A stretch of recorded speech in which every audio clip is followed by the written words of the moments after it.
Bueno, 11 del 11. Y esta es la segunda sesión del tema 3, ¿vale? Bueno, vamos a continuar. Vamos a repasar un poquito qué es lo que dimos y seguimos viendo los siguientes algoritmos, ¿de acuerdo? ¿Qué estamos haciendo? Pues estamos cogiendo un caso base, que es una reunión natural entre dos relaciones, y cambiando una serie de variables, estamos calculando el coste de ejecutar internamente esa consulta, ese natural join, ¿vale? Recordad, el coste se mide en base a número de accesos a disco, ¿ok? Vale. ¿Cuáles son esas variables con las que contamos, de las que hablamos? Pues en primer lugar estamos variando el algoritmo de join, ¿vale? Empezamos con el iteration join. Estamos cambiando el orden en el que aparecen las tablas, ¿vale? R1, reunión natural R2 o R2, reunión natural R1. Estamos cambiando el uso de la memoria, si la tenemos totalmente disponible para nosotros o tenemos lo mínimo y lo justo y necesario. O si la tabla está contigua en disco o está totalmente fragmentada en disco o está fragmentada en un determinado porcentaje, ¿vale? Entonces, variando esas cuestiones, estamos obteniendo resultados diferentes. Este caso, por ejemplo, si recordaréis, era el iteration join, el doble bucle, para el caso en el que la memoria no se usaba, o sea, no contábamos con la memoria, con lo justo y necesario nada más, y las tablas estaban totalmente desfragmentadas, es decir, cada fila de cada tabla ocupaba un bloque entero. Sin embargo, el bloque es capaz de albergar 10 filas, pero los bloques están totalmente desaprovechados, solo una fila por bloque. Bueno, pues aquí vimos cuántos bloques ocupaba, bloques de disco duro ocupaba cada tabla, ¿vale? En este caso, la tabla R1 tiene 10.000 filas y la tabla R2 tiene 5.000 filas. Como están totalmente fragmentados, es decir, una fila por bloque, decíamos que la tabla R1 ocupaba 10.000 bloques en disco duro y la tabla R2 5.000 bloques en disco duro, tantos como filas, ¿vale? Entonces, bueno, calculábamos la fórmula y nos daba esto de aquí, es decir, por cada vuelta del bucle externo consulto una fila de la tabla R1, en este caso, que es la del bucle externo, más todas las filas de la tabla R2, ¿vale? Como también esto equivale al número de bloques, porque aquí, en este caso, repito, totalmente fragmentado, el número de filas igual al número de bloques, pues estas 5001 accesos a disco duro lo tenemos que hacer tantas veces como vueltas dadas al bucle externo, ¿ok? O sea, por cada vuelta del bucle externo consulto un bloque de la tabla R1 más 5.000 bloques de la tabla R2. Eso me lleva una burrada, ¿vale? 50 millones de accesos a disco duro. Si cambiamos las condiciones, en este caso utilizamos toda la memoria, ¿vale? Es decir, las tablas siguen totalmente desfragmentadas, solo usamos la memoria. ¿Qué conseguíamos?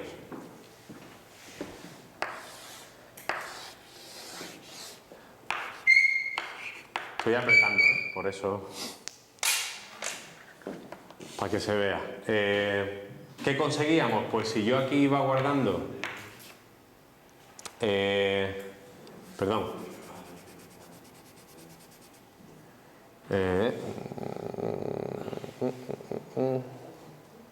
era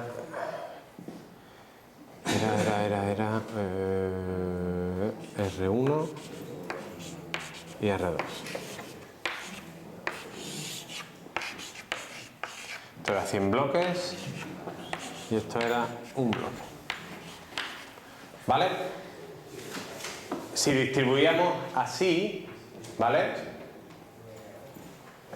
O no, era al revés, perdonadme, es que estoy, de verdad, la conversación anterior me tiene totalmente descolocado, ¿vale? Si usaba la mayor parte de la memoria para ir almacenando todas las filas que yo pueda de la tabla externa, ¿vale? De la R1, ¿de acuerdo? 100 bloques de memoria equivalen a, como cada bloque en memoria tiene una capacidad de 10 filas, 100 bloques de memoria equivalen a 1000 filas de cualquier tabla, en realidad, ¿ok? Entonces yo cargaba aquí 1000 filas de la tabla R1 y usaba este bloque restante para ir recorriendo toda la tabla R2. ¿Vale? Es decir, por cada paquete de R1 de 1000 filas, yo llevaba a cabo 1000 accesos a disco más 5000 accesos por la tabla R2. Es decir, por cada paquete que yo cargo en memoria son 6000 accesos a disco duro. Como tengo 10.000 filas y en cada paquete caben 1000 filas, esto equivale a 10 paquetes de R1. Multiplicados por los 6000 accesos que hay que hacer por cada paquete, nos daban 60.000. ¿De acuerdo? Es decir, veíamos que nada más usando la memoria había un aumento del rendimiento bestial. Pero si además hacíamos que las tablas estuvieran contiguas en disco, es decir, que en cada bloque no solo que cada bloque no contenga una sola fila, sino que esté lleno, que contenga 10 filas, eso lo que hacemos es dividirlo entre 10. Y en vez de 60.000 accesos, eran 6.000 accesos. Es decir, que en condiciones normales no, mejor, en condiciones ideales y super óptimas, es decir, toda la memoria para mí y la tabla totalmente contigua en disco, el iteration join no estaba tan mal. Nos daba un número de accesos bastante pequeño. Después probamos a cambiar de orden las tablas. ¿De acuerdo? Si cambiamos de orden las tablas, es decir, hacíamos que la tabla R2, la más pequeña, estuviera en el bucle externo y la más grande estuviera en el bucle interno, nos salía incluso menos, 55.000. ¿Vale? Este es el caso en el que totalmente fragmentado la tabla, pero la memoria la tengo entera para mí. En el caso en el que tengo la memoria entera para mí y además la tabla es contigua, es dividir esto entre 10, en este caso. ¿Por qué dividir entre 10? Porque cada bloque de disco duro tiene la capacidad de 10 filas. ¿Vale? Si tuviera la capacidad de 100 filas, pues sería entre 100. ¿Vale? Pero bueno, al final tenemos 5.500 o 55.000, dependiendo del caso. ¿Vale? Esto vuelve a incidir en la importancia que tiene el hecho de que las tablas o los discos estén lo menos fragmentados posible y que tengamos los recursos necesarios, la memoria necesaria disponible para trabajar. ¿Vale? Bueno, y nos quedamos aquí. Si no recuerdo mal. Exactamente. ¿Vale? A partir de aquí, a partir de este momento, ya que en este ejercicio hemos visto todas las posibilidades y todas las combinaciones, los siguientes ejercicios quizás no veamos todas las combinaciones posibles, ¿vale? Para hacerlo un poquito más llevadero y que no tardemos tanto, pero vosotros más o menos ya entendéis qué implica cada cambio. De todas maneras, cuando hagamos ejercicios de este tema, que lo colgaré esta semana, ya veréis, los ejercicios vienen muchas variaciones.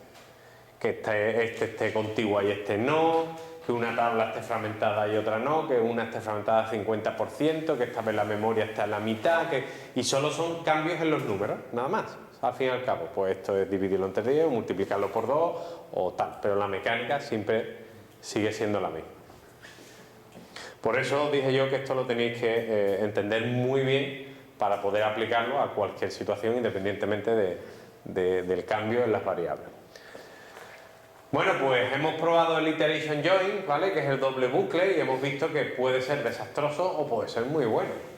Un algoritmo que a priori es bastante malo en cuanto a rendimiento, tiene una complejidad cuadrática. Oye, no está mal. Además hemos sacado conclusiones interesantes, ¿no? Si está la tabla bien en disco y la memoria en condiciones y pongo la tabla más pequeña fuera, obtengo mejores resultados, ¿vale? Se puede forzar mediante SQL eso. Se puede decir, pues, influir en el orden. Pues la tabla más pequeña, la que está fuera. ¿Vale? Cosas así. Bien. Bueno, ahora vamos a ver un algoritmo, que es el algoritmo de merge join, que es mucho más avanzado que el iteration join. ¿Vale?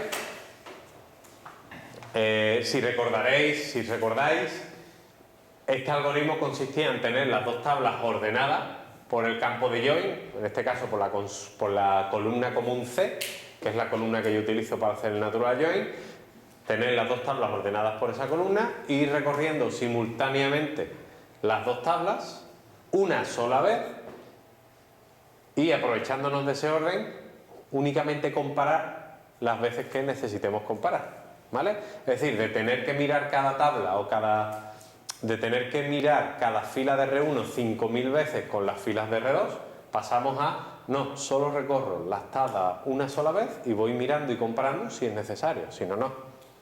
¿Y se podría hacer si tuviese más de una columna en común? Buena pregunta.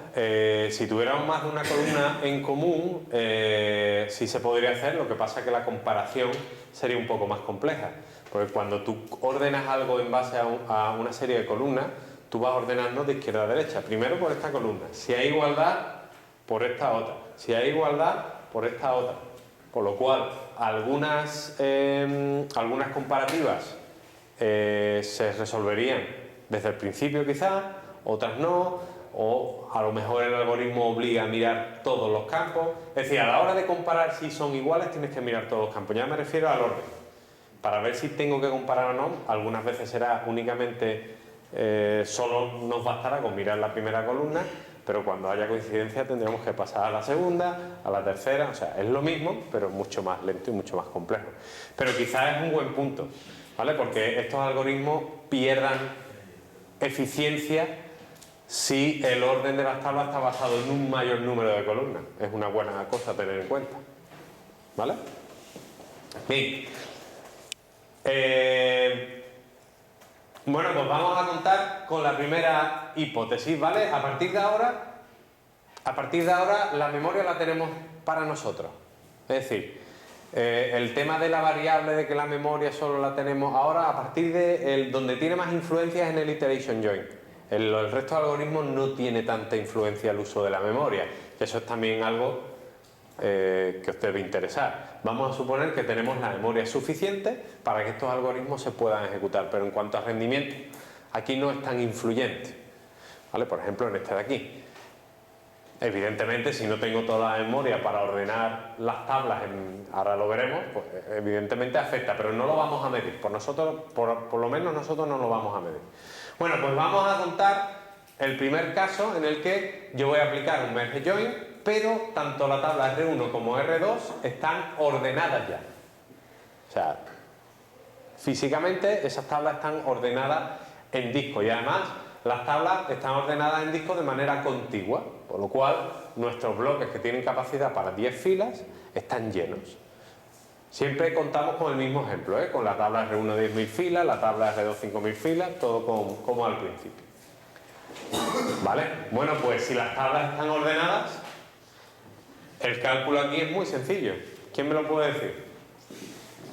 Si las tablas están ordenadas, voy a borrar esto de aquí. Si las dos tablas están ordenadas, ¿cuál es el coste de hacer el natural join utilizando este algoritmo? Sabemos que la tabla R1 ocupa 1000 bloques en disco duro, ¿vale? Estamos hablando de tablas totalmente contiguas. 10.000 filas, lo divido entre 10, que es el número de filas porque cabe por bloque, me da 1000 bloques, ¿vale? Vale. BR2. La tabla R2 que tenía 5000 filas ocupa ahora, en esta situación, 500 bloques. Esto es lo único que cambia cuando yo hablo de la fragmentación de la tabla, ¿vale? Si yo dijera que la tabla está totalmente fragmentada, le ponemos aquí el 0 que hemos quitado antes. Si yo digo que está a la mitad, en vez de dividirlo entre 10, lo divido entre 5. O sea, esto es lo único que cambia. A partir de ahí, los cálculos son todos iguales, ¿vale? Bueno, pues si las dos tablas están ordenadas, ¿cuál es el coste de hacer el merge join?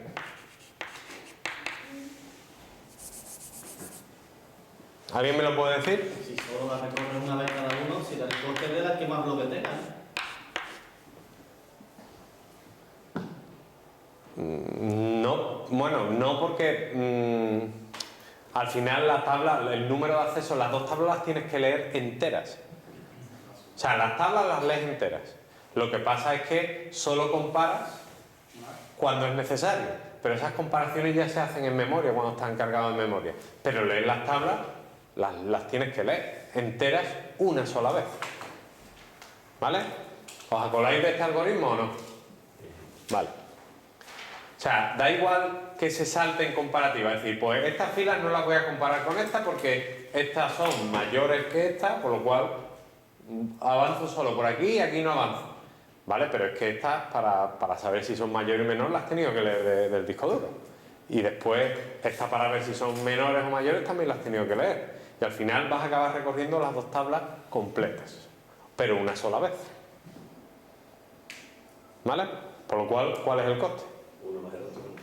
Pues leer la tabla R1 completa son 1000 accesos a disco y leer la tabla R2 completa son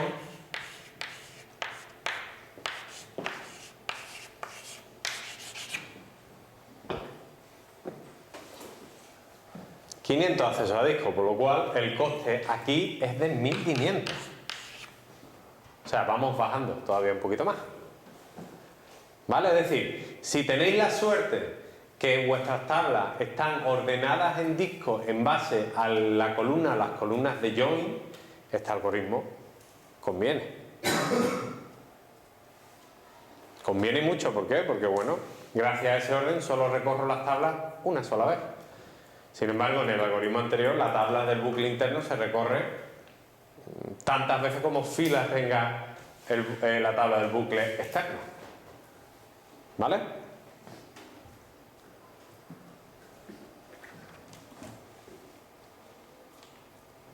¿Lo entendemos? ¿Sí? Bueno, pues por ahora va ganando el merge join cuando las dos tablas están ordenadas. Pero ¿qué pasa si las tablas no están ordenadas? Que hay que ordenarlas. ¿Vale? ¿Y ordenar una tabla cuánto cuesta?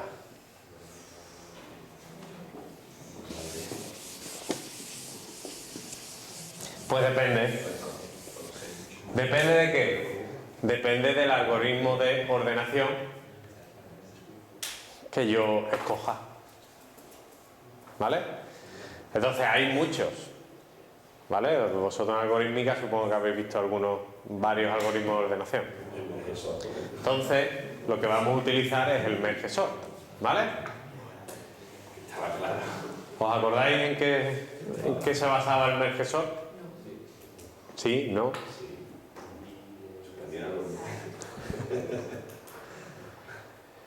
El merge sort es una especie de divide y vencerás, ¿vale? No me acuerdo, ¿era recursivo? Sí, ¿no? Algorítmica es todo recursivo.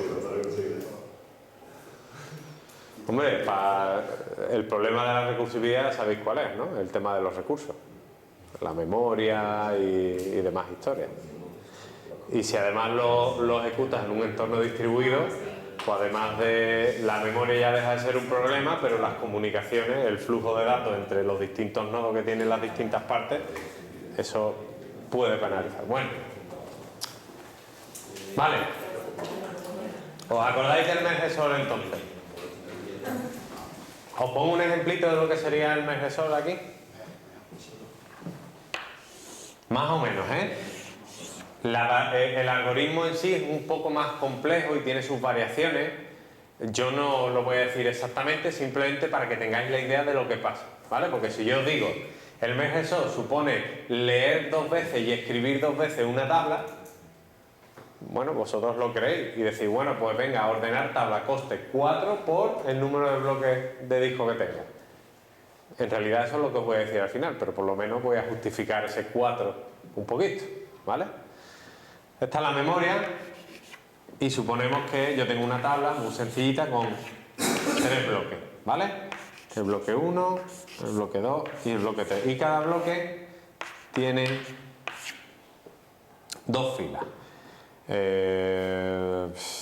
5, 4, 3, yo qué sé. ¿Vale? Y está totalmente desordenado. ¿Qué es lo que hace el merge sort? Primero lee la tabla bloque a bloque la carga en memoria y va ordenando bloque a bloque. Es decir, cargo el primer bloque, 7, 1. ¿Vale? En memoria lo ordeno. No, 7, 1 no. 1, 7. Y después lo escribo ya ordenado. 1, 7. Leo el siguiente bloque. 5, 4. Pues lo mismo, lo cargo. Aquí lo ordeno y lo grabo. 4, 5.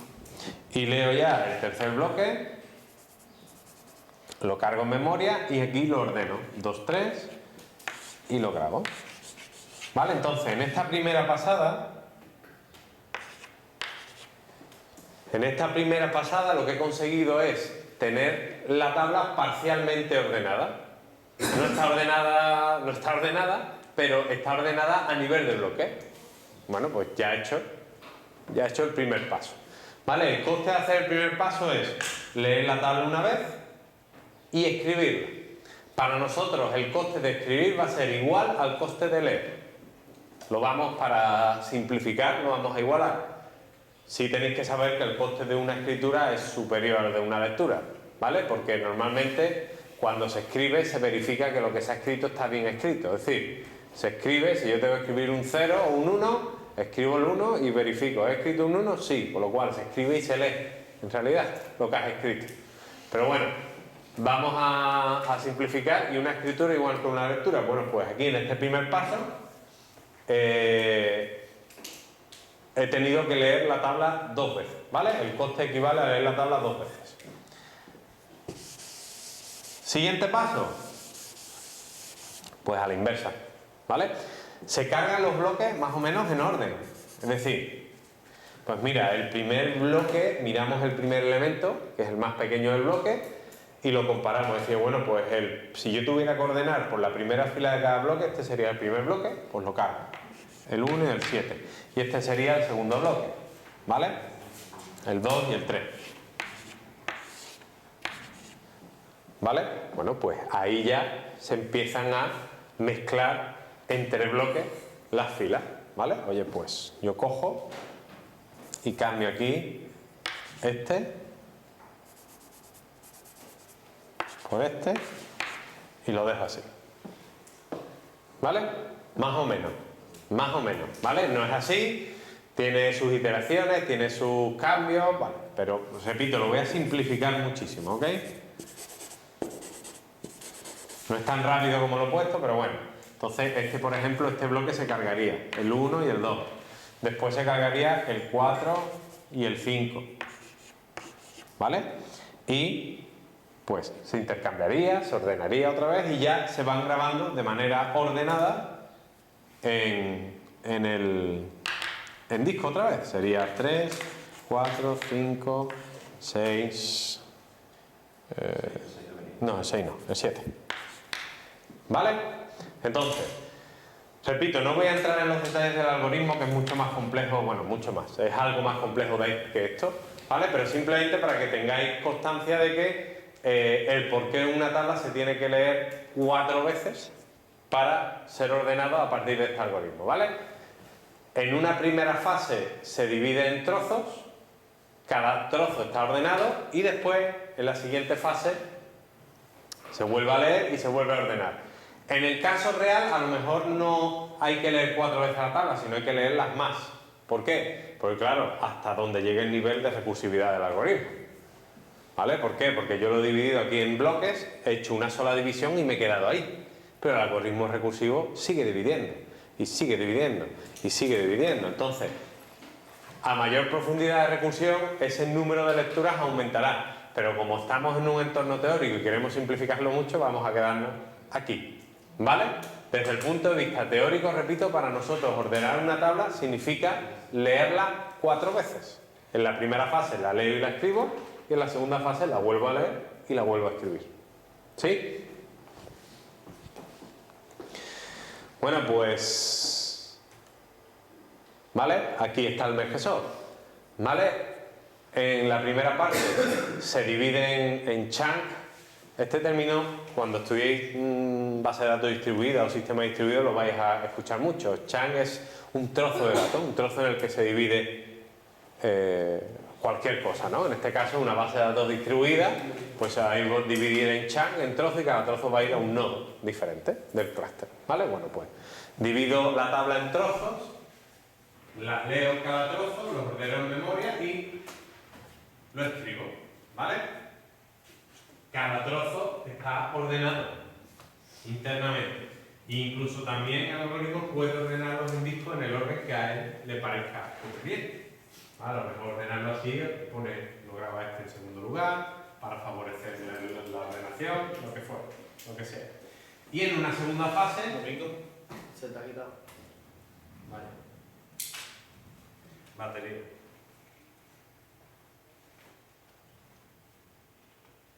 Gracias por el aviso. Eso es que he visto esto aquí con Fabio en ninguna duda está. Aquí hay otra pila.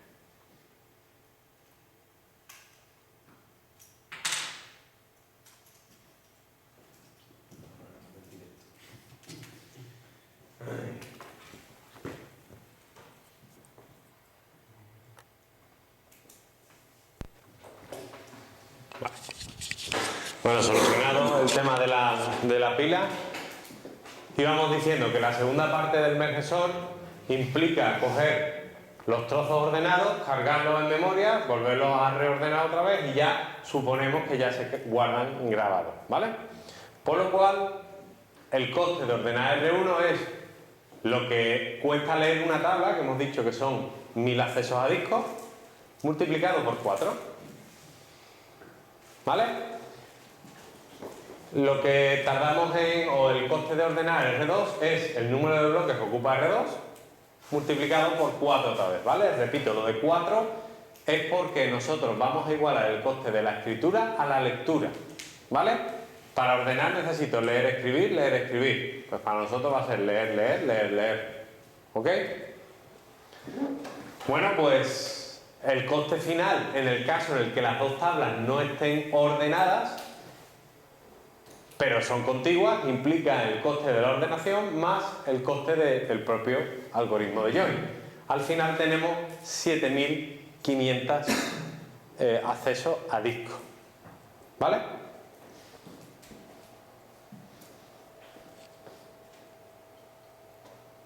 ¿Sí? Vale. No sé si habéis dado cuenta, pero este coste es superior a uno que obtuvimos con el iteration join, con el doble bucle. ¿Vale? Era el caso en el que yo invertía el orden de las tablas y yo tenía toda la memoria y las tablas estaban contiguas y tal. Como aquí suponemos que también tenemos toda la memoria, pues ahora resulta que este algoritmo puede ser muy bueno, pero si las tablas no están ordenadas y tengo que ordenarlas, es peor que si yo utilizara el simple doble bucle. ¿Vale? Es decir, un algoritmo, repito, que se supone que es mucho más avanzado que el doble bucle, solo funcionará bien si las tablas están ordenadas. Si las tablas no están ordenadas, no debería el optimizador escoger esta forma de hacerlo. Hay otras formas de hacerlo. ¿Estáis de acuerdo conmigo? ¿Sí? Vale.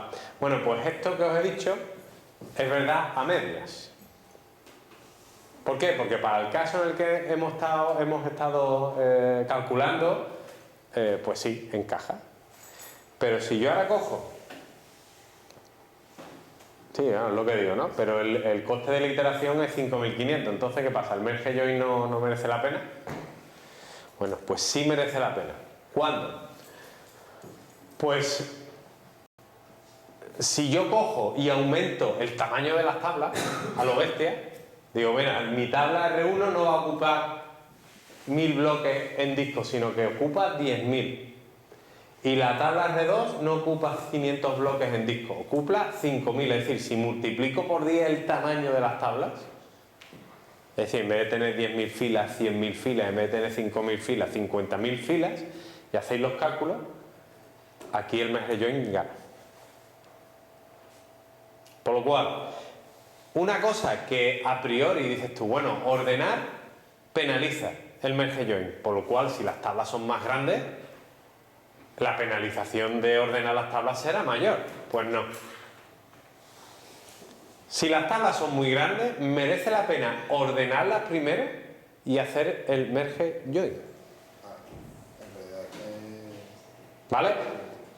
Por eso hacemos esta clase y por eso hacemos estos cálculos. Es decir, si vosotros, por lo que sea, os tenéis que influir o queréis influir al desarrollar vuestra consulta en el algoritmo de join, vosotros os suena que la algorítmica, el merge join, era mucho mejor que el iteration join y dice, venga, ¿por qué? Porque es más sofisticado. Pues no.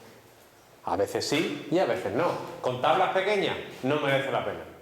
Oye, pero si ordenar una tabla grande es peor que ordenar una tabla pequeña, pero aún así, están sumando ya arriba. en el caso de las tablas grandes penaliza más todas las veces que tienes que leer una tabla en los dobles bucles que la única vez que tienes que leerlo en el merge join. O sea, penaliza más el leerlo continuamente que ordenar una tabla grande.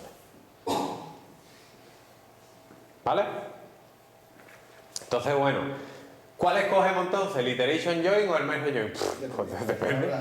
Para eso está el optimizador. ¿Qué creéis? El optimizador toma la decisión por vosotros. Entonces, ¿para qué? Bueno, porque... mira, te voy a decir para qué. Si tú haces una consulta siempre sobre unas tablas de tu base de datos y esas consultas son muy pesadas y te llevan mucho tiempo, y tú sabes además que son las dos típicas tablas de la base de datos que no se tocan porque tienen una serie de filas que siempre van a ser las mismas y no hay ni inserciones, ni modificaciones, ni nada, pues te merece la pena tenerlas ordenadas en disco. Si tú sabes esto, dices, ya está, las tengo ordenadas en disco, no voy a penalizar el hecho de que se cambien los valores y se tengan que reordenar en disco automáticamente, sino que directamente las tengo ordenadas en disco y el optimizador, o sea, el optimizador va a tomar la decisión, pero tú puedes cambiar las condiciones para forzar al optimizador a coger por un camino. Si tú esto no lo sabes, no sacas provecho de eso. Entonces tú tienes tus dos tablas ordenadas. El optimizador siempre toma el camino. Siempre, hombre, él de alguna forma va a obtener siempre, o sea, va a tomar el camino que le conviene. Lo que tú vas a hacer con ese cambio es favorecer que un camino sea mejor que otro. ¿Vale? Por ejemplo, si tuviese unas tablas muy grandes, me convendría ordenarlas. Depende. Si las tablas se están insertando y actualizando continuamente, no. Porque la penalización de mantener esas tablas ordenadas sería demasiado grande. Tu sistema sería muy lento. Ahora, en un data warehouse, en un sitio en el que las tablas esas no se tocan, te conviene. Por ejemplo. ¿Vale? Entonces, veis que estas cosas, sí, puedes decir, bueno, total, yo esto me lo grabo en el coco para probar la asignatura y después me olvido, porque el optimizador lo hace, pero bueno, estás perdiendo la oportunidad de mejorar tu sistema, ¿vale? Adelantándote un poco a lo que va a hacer el optimizador. ¿Vale? Bueno, el merge join, ¿os habéis enterado del merge join? ¿Sí? Venga, pues siguiente. Aquí, como veis, repito, no hemos visto toda la casuística de ahora con la tabla fragmentada, ahora eso ya se supone que más o menos lo tenéis pillado y sería solo dividir entre 10 o dividir entre lo que sea, ¿vale? Repito que de todas formas haremos ejercicios de esto. Vale, siguiente algoritmo. Bueno, aquí ya entramos ya en zonas súper controvertidas, que son los índices.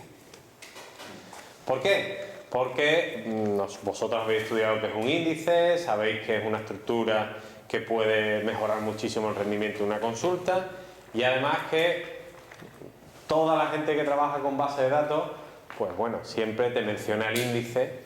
Oye, tu consulta va por índice, has hecho un índice, pues bueno, y que es un poco la panacea, ¿no?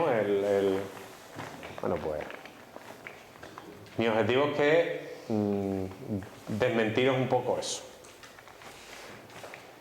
El índice está muy bien cuando funciona, ¿vale? Tú te puedes crear todos los índices que te dé la gana, pero el índice a veces no tiene eficacia, a veces no se utiliza y mantener un índice funcionando tiene un coste muy grande, ¿vale? Mantener un índice funcionando tiene un coste muy grande.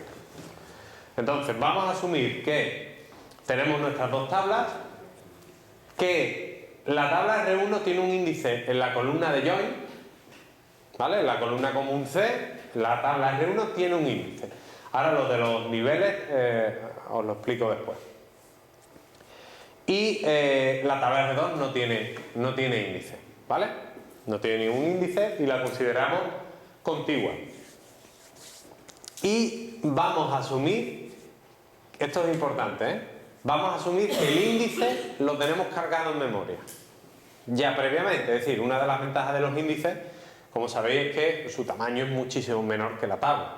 Por lo cual yo puedo leer el índice y tenerlo cargado en memoria, ¿vale? Y hacer el recorrido del índice en memoria. En la base de datos reales lo que se suele cargar a veces es el índice entero, y si no se puede, por lo menos se tiene la raíz y los primeros niveles siempre cargados, porque siempre para entrar en el índice se entra por la raíz. ¿Vale? Entonces, si hay que cargar algo del índice y mantenerlo ahí, ¿qué mantengo? Pues la primera parte, la raíz y los primeros niveles. En este caso, nuestro índice va a ser un índice árbol B de 2 niveles, la raíz y las hojas, ya no voy a tener más, y lo voy a tener cargado en disco, en memoria, perdón. ¿Vale? Vale, entonces voy a hacer dos preguntas, a ver si me las sabéis responder.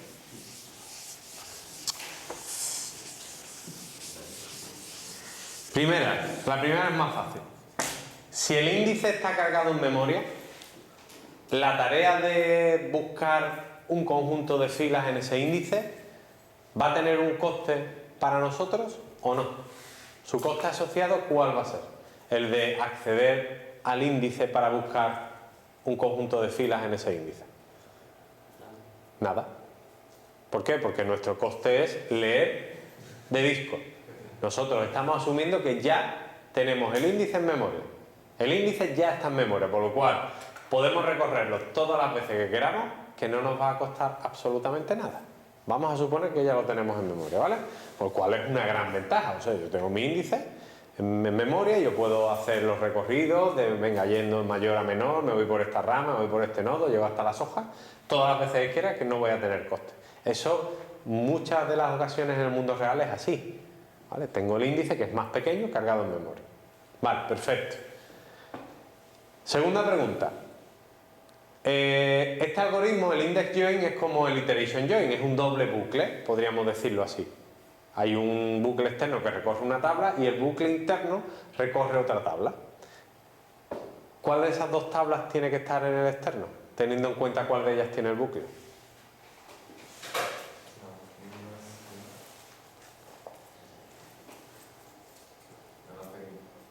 La más pequeña, dicen por ahí.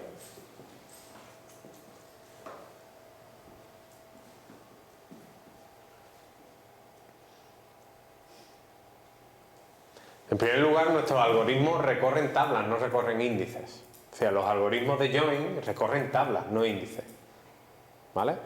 Es decir, los índices tienen su propia forma de recorrerse. Se acceden, es decir, no hay un algoritmo que te recorra. No tiene sentido recorrerse un índice completo desde la hoja tal a la hoja tal. A no ser que en la consulta te soliciten un rango y ese rango abarque toda la tabla. No tiene sentido recorrer un índice. Los índices se consultan para casos concretos, para eso son buenos. ¿Vale? Son accesos directos prácticamente. Quiero los de C igual a 5, toma. ¿Vale? Por lo cual lo que vamos a hacer es, fijaos, vamos a poner la tabla que no tiene índices fuera. ¿Vale? Y vamos a ir mirando fila a fila. ¿De acuerdo? Y la tabla que tiene el índice la vamos a poner dentro. A ver. ¿Vale? Entonces, fijaos. El bucle externo, como he dicho, recorre R2. ¿Vale? Cada fila de R2. Todas las filas de R2, perdón, R2 tiene 5000 filas, ¿de acuerdo? Y leer toda la tabla supone 500 accesos a disco duro, ¿vale? Vale, eso lo tenemos en cuenta. Ahora fijaos, por cada fila de R2, ¿qué voy a hacer? Imaginaos, yo leo el primer bloque de R2 y leo la primera fila. La primera fila de R2 me dice que en la columna C tengo el valor 5. La columna C es la columna de join, ¿vale? Leo la primera fila de R2 y me dice, vale, la fila de R2 tiene el valor 5. ¿Qué hago ahora? Me voy al índice de R1 y le digo, dame todas las filas de R1 que tengan C igual a 5. No tengo que recorrer la tabla R1 entera, por eso no la pongo en un bucle, no tiene sentido. Utilizo el acceso directo del índice y le digo, vale, dame todas las filas de R1 que tengan C igual a 5. Aquí están. Tengo 1, 2, 3 y 4, o 5. ¿Vale? Son filas de R1 y C vale 5 en todas ellas. Entonces, ¿se puede calcular? Sí, se puede. Ahora dice, estamos trabajando con estadísticas, siempre se puede. Nos inventamos algo, metemos una media por algún lado y ya está. Que me perdonen lo de estadísticas. A ver, si el índice me devuelve 5 filas, ¿vale? Yo únicamente tengo que combinarlas entre sí y ya tengo mi resultado. Siguiente fila de R2, calculo el valor de C y otra vez accedo al índice. ¿Vale? Esto se puede optimizar también. Si yo la siguiente fila tiene el mismo valor, no tengo que volver a consultar el índice. Bueno, eso se puede, este algoritmo se puede reoptimizar Pero tendría que mucho. tener un costo de ordenar la tabla. No, el índice ya está. No, de fuera. Perdona. La de fuera. Sí, no, la de fuera no está ordenada. La de fuera voy, pero si da la casualidad que yo la siguiente fila también me sale C igual a 5, que no tenga que volver a mirar el índice, aunque el coste sea pequeño, ¿vale? Pero bueno, es siempre tiempo que gana. Vale. Bueno, ¿esto cuánto vale? Porque aquí vemos dos costes. El primero, hay que leerse la tabla R2, fila a fila, y claro, el índice cargado en memoria no contiene las filas, ¿qué contiene? Punteros a las filas, por lo cual yo tengo que ir al disco duro a coger esas filas, ¿vale?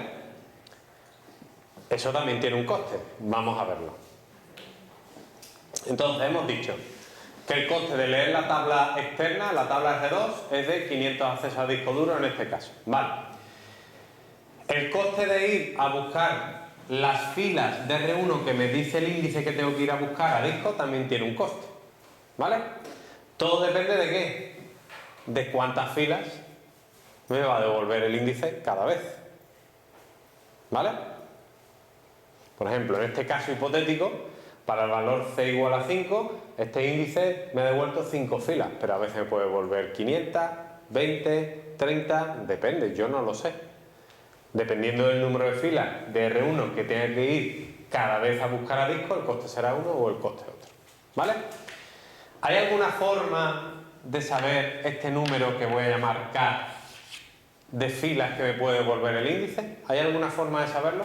Se puede dividir entre, bueno, el número de filas que tiene en la tabla, entre el número de índices que tiene.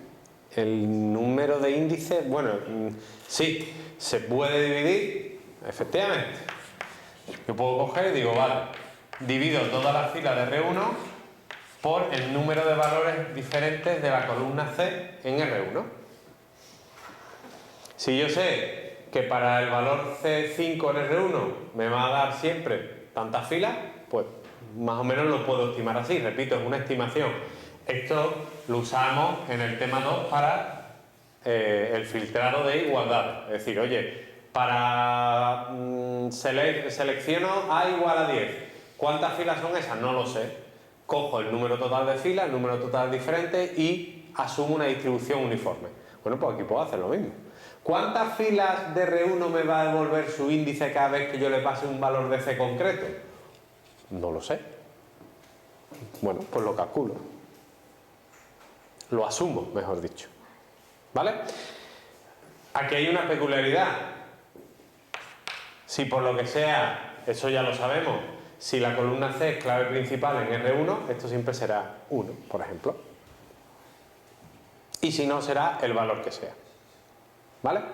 Entonces, ¿cuál es el valor esperado de K? Pues lo que acabo de decir. Si el campo C en la tabla R1 es clave, es decir, el campo del índice es clave principal, siempre el índice te va a devolver una sola fila. Si el campo sobre el cual está definido el índice en R1 no es clave principal, pues hacemos lo que acabas de decir tú. Pues digo, bueno, vamos a asumir una distribución uniforme. Yo tengo 10.000 filas en R1, sé que la columna C tiene 5.000 valores diferentes, por ejemplo, por lo cual yo asumo que cada vez que yo vaya a consultar el índice de R1 me va a devolver 2 filas. ¿Vale? ¿Y esas filas en cuántos bloques van a estar? Yo qué sé. Pueden estar en un solo bloque, por lo cual el coste de acceder a esas 2 filas sería 1. Todo depende de cómo asumamos que esté la tabla. Cuando te comenté antes, me refería, si conocemos el número de índices que tenemos. Tenemos un índice nada más. Sí, ese índice, imagínate que tiene 5 valores. Ese es el V.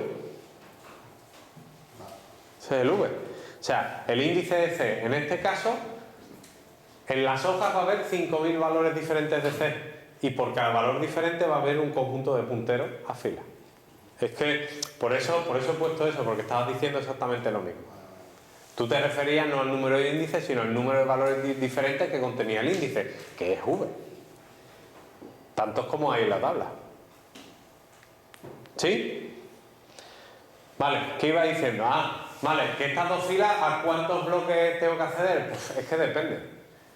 Depende. Si la tabla está totalmente contigua, dices tú, oye, 2 filas caben en un bloque. Por lo cual un solo bloque. Oye, pero ¿quién te dice que esas 2 filas están en el mismo bloque?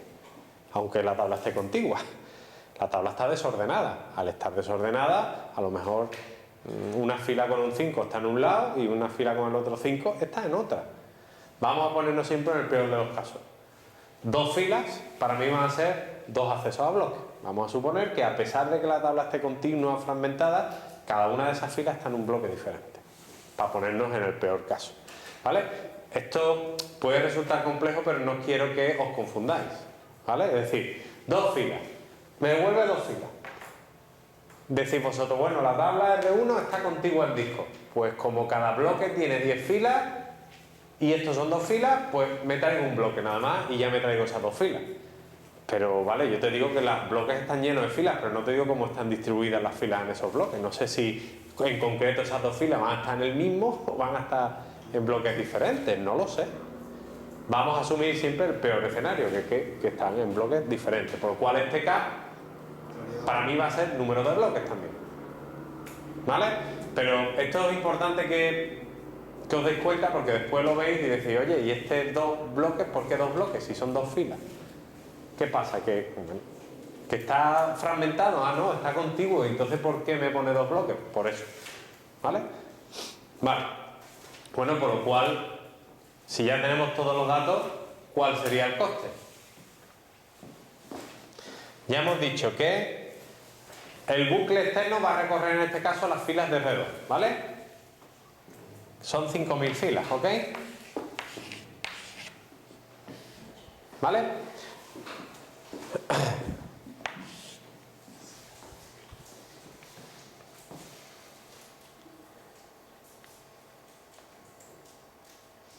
Entonces, por cada fila de R1, perdón, por cada fila de R2, yo voy a ir al índice y voy a buscar K filas de R1 al disco, ¿vale? Hemos dicho que ese K va a ser un valor concreto. ¿Cómo relleno yo lo que queda de la... ¿Cómo relleno lo que queda de la ecuación? Hemos dicho que R2 está contigua o no. Si asumimos que R2 está contigua y desordenada. Fijaos que R1 ni nos lo dice, da un poco igual. Como vamos a acceder mediante índice, da un poco igual, la verdad. ¿Vale? O también podemos asumirlo así, pues oye, para recorrer la tabla podemos utilizar varias formas de hacerlo, ¿vale? Vamos, otra forma, para recorrer la tabla R2, que es la del bucle externo, 500 operaciones de entrada y salida. más K bloques de R1 que tengo que buscar en disco. ¿Sí? ¿Y cuántas veces voy a tener que buscar K bloques de R1 en disco? Tantas como filas de R2 haya.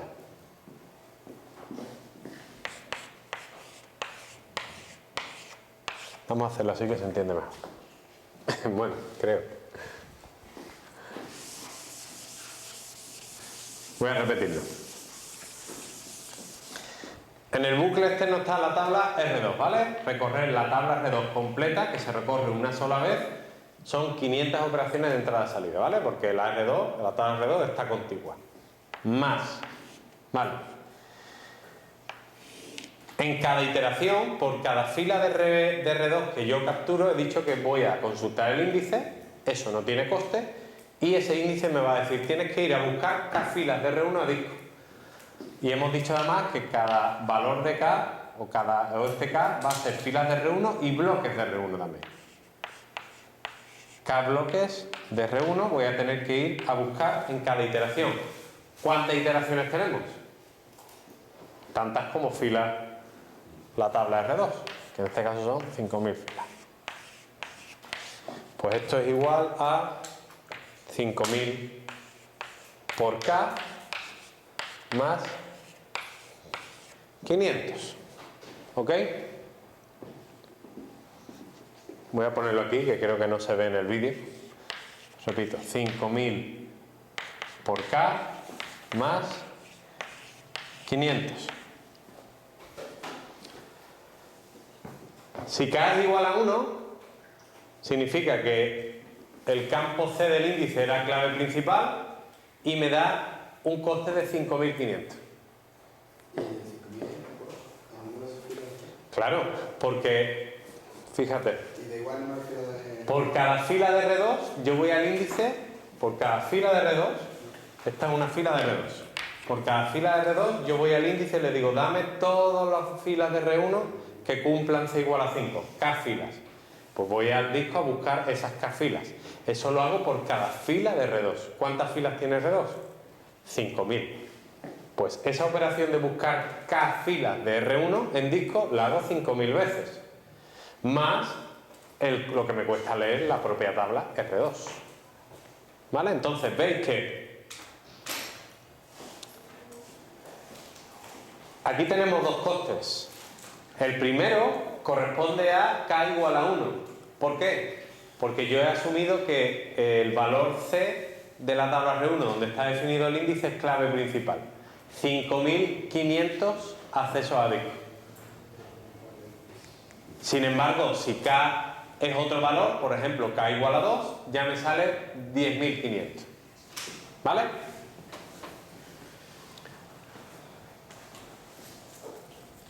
Bueno, ¿habéis entendido cómo hemos llegado a estos dos valores? ¿Vale? Este, aunque resulte curioso, que es un simple bucle, este es el que más difícil resulta comprender. ¿Vale? Siempre pasa lo mismo. Este es el que más difícil resulta comprender. ¿Vale? No sé si es porque existe el índice y vosotros ya os raya un poco que el índice no cueste nada, pero además que el índice te devuelve una notificación de que tienes que ir a disco a por fila de la tabla R1 y demás. ¿Vale? Bueno. Cosas curiosas, fijaos, para el caso en que el campo C, el campo donde está el índice, es clave principal, veis que el coste es muy bajito, 5.500. Pero el coste es igual al que obteníamos en el mejor caso del iteration join. O sea, en el caso en el que yo tenía toda la memoria para mí y la tabla estaba contigua y además ponía la tabla más pequeña en el bucle externo, consigo lo mismo que teniendo un índice. Y el índice aparte me supone un trabajo de mantenerlo, reconstruirlo, reordenarlo cada vez que yo cambio la tabla. Por lo cual, quizá en tablas pequeñas, un índice no merezca la pena. De hecho, si el campo sobre el cual defino el índice no es clave, fijaos, hacer un full scan de la tabla, que el iteration join es un full scan, es mirar fila a fila, Es mucho más eficiente que tener un índice.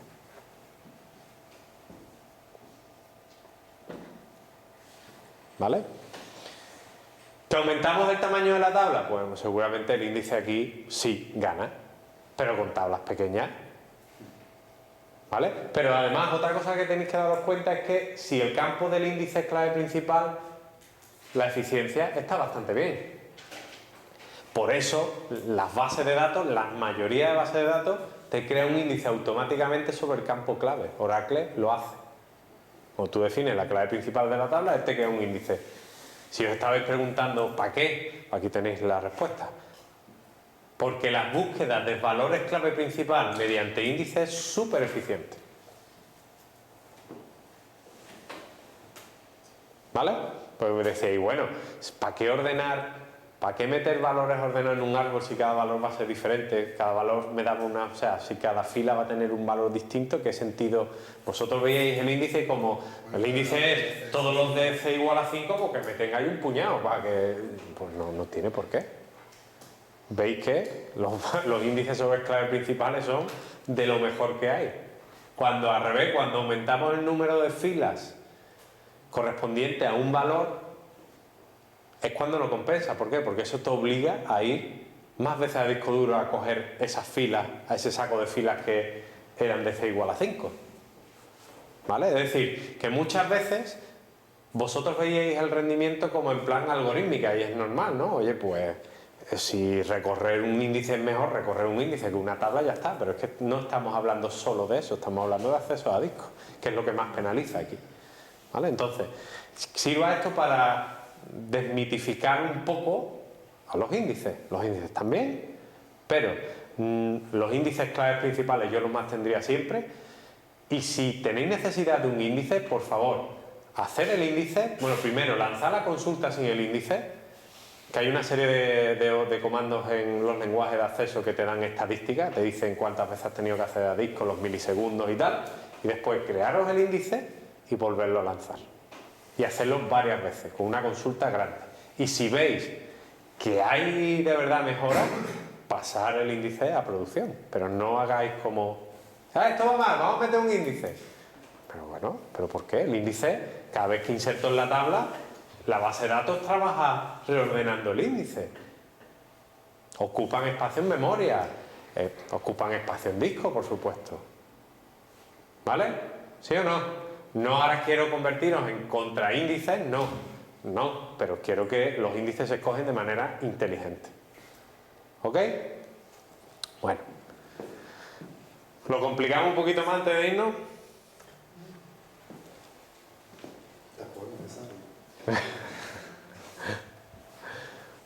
Voy a comentar esto y me voy porque además que tengo una reunión a las 12 y no puedo llegar tarde. Lo vamos a dejar aquí. Simplemente deciros que el caso que hemos estudiado anteriormente es el caso en el que el índice cabe en memoria. O sea, estamos hablando de un índice además pequeñito que cabe en memoria. Si no cabe en memoria, cada vez que yo vaya a consultar el índice, esa parte que yo decía es gratis, a lo mejor ya no es gratis. Tengo que ir a memoria y decir, vamos a ver, en memoria que está la raíz y el primer nivel, vale, pero la hoja está en el cuarto nivel. Tengo que ir a disco duro a recoger lo que me queda del índice y eso es súmale. ¿Vale? Entonces simplemente aquí te da una noción o una forma de calcular eso. Es decir, si el índice tiene 200 bloques y tu memoria tiene 100, ¿vale? Pues dice, bueno, pues mantengo lo que es la raíz y 100 nodos, los nodos hojas los mantengo en memoria, ¿vale? Y entonces lo que hago es decir, bueno, esto calculo la probabilidad de que el nodo al que yo acceda esté en disco o en memoria, que es un 50%, más o menos. Es decir, si tengo la mitad del índice en memoria y la otra en disco duro, tengo un 50% de probabilidades de ir a disco cuando me pidan ir al índice. Pues nada, meto ese 0,5, lo meto ahí un poco raro, se mete ahí y bueno, ya está. Lo metes y aumenta 13.000 de... ¿Vale? Bueno. Esto está, esa probabilidad está asumiendo que solo tengas que ir... O sea, que no tengas que ir... O sea, eso es como decir... ¿Cuántos bloques del índice voy a tener que consultar cada vez? Medio bloque. Medio bloque de índice, ¿por qué? Porque la probabilidad es 50%, entonces ni sí ni no, medio bloque. ¿Tiene sentido buscar medio bloque? No. O ponemos 1 o ponemos 0, pero bueno, la teoría, si veis el libro te pone 0,5, que es como decir, bueno, pues ni para ti ni para mí, voy a buscar medio bloque. Eso simplemente quiero que veáis que afecta. Por lo cual, otra cosa, si el índice no cabe en memoria, es que hay un problema. Y el problema es que quizás el índice nos compensa. Si un índice es tan grande que no cabe en memoria, ahí tenéis que repensar un poco qué hacer con eso. Porque un índice que no quepa en memoria es un problema. ¿Vale? Bueno, si no tenéis ninguna duda, lo dejamos aquí. Mañana nos vemos. Por favor, sed puntuales para empezar a 1:30 y que tengáis toda la hora y media disponible para el paseo. ¿Vale?